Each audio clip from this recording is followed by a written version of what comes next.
Thank you very much. Thank you for being here today.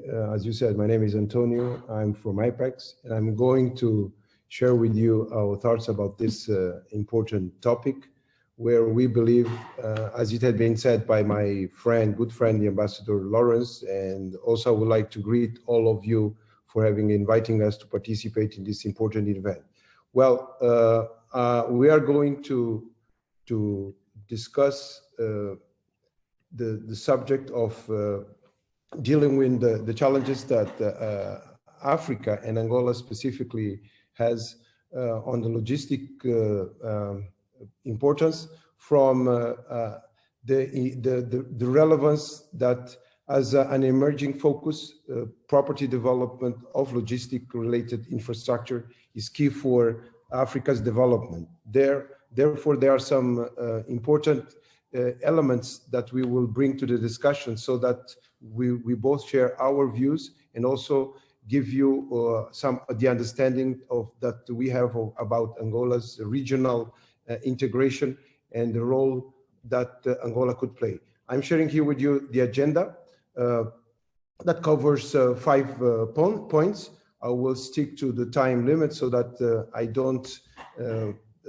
take too long to share with you our views. Well, just to put in context, this is about AIPEX, what we do, our objectives, the core business. So we basically monitor and register the implementation of private investment projects. We coordinate with other institutional organizations the relation between investors and the government the entities, and we also implement policies and programs for import substitution and boosting of exports and also the internationalization of Angolan companies. Our goal is to serve as a preferred gateway in the region, and therefore we think that due to Angola's strategic location, that we could play both a role in bringing in by giving access to major trade partners like Brazil, USA, UK, and China, and inwards through the very relevant trade zone that is created, continental one, and also with the countries like Congo, Zambia, especially also Congo, Brazzaville, and the Central African Republic as part of both SADC and the Union of Central African countries. Of course, for that to happen, we need to create the right infrastructure, and this is why the government has put tremendous effort to rehabilitate and both to create new roads internally and also to serve neighboring countries. The investment in infrastructure and technology, trade corridors to accelerate access to and to improve the supply chain. It's also important here to say that Angola has, from the port's importance, an important gateway for trade. We have along our coast, of which has an extension of 1,650 kilometers, 9 ports, and out of those 8 ports, like Port of Luanda, Port of Lubito, Port of Namib, Port of Cabinda and Soyo, Port of Ambuin, and also Port of Caio in Cabinda and Port of Baradan. The 2 last ones are actually been rebuilt, so their capacity has been increased so that we could serve better big ships and to manage to take inland and out of the country a higher quantity of containers, of loadings of goods. So besides the seaports, we also have international airports.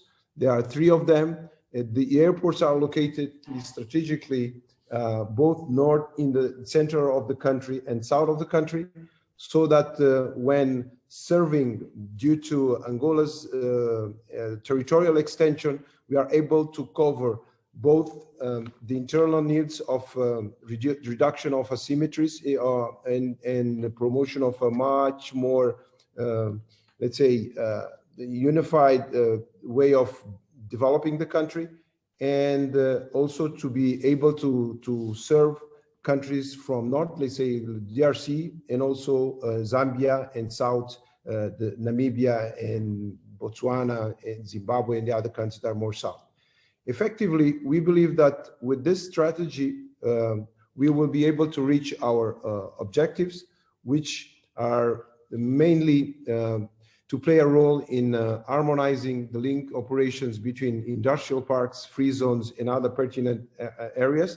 We have currently a big operator, port operator, DP World, and when mentioning that we will be interconnecting the services provided by port operators with inland infrastructures, there is also the ongoing already experience in that direction by the implementation of an infrastructure within the special economic zone of Luanda.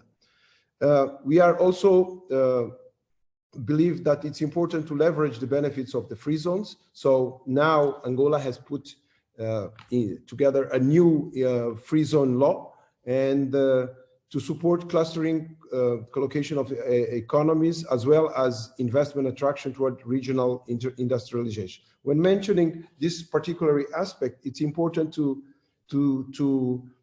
emphasize that since Angola has the recognized strategic position, the infrastructure that has been existing and planned to be built, of course, countries that now are just exporting raw materials to other geographies in the world, they could consider getting close to both the African market due to the recognized potential in terms of growth that we are putting in perspective for until 2035, but also so that the value add that by being manufactured or partially manufactured in the country or in the continent, we are going to be able to add on top of that the creation of value through employment and the increase of quality of life of the African population.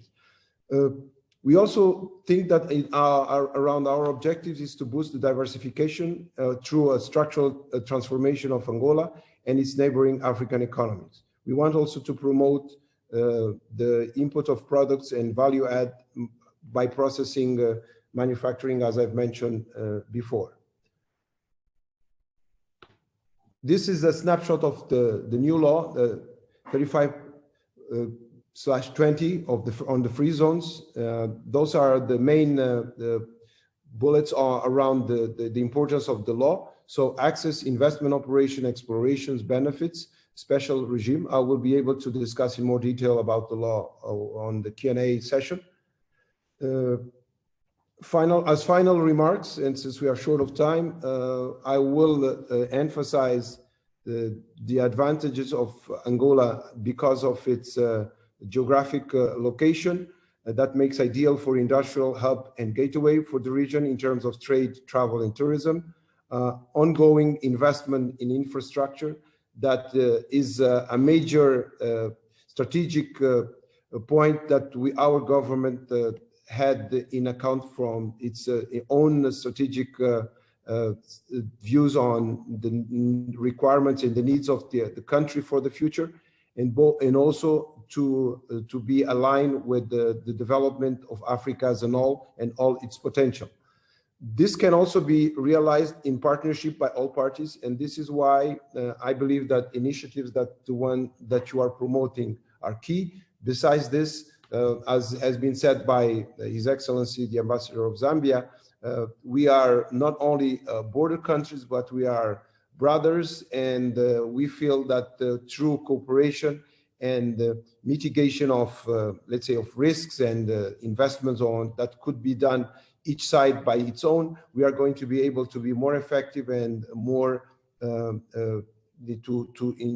in condition to realize our own singular and collective objectives.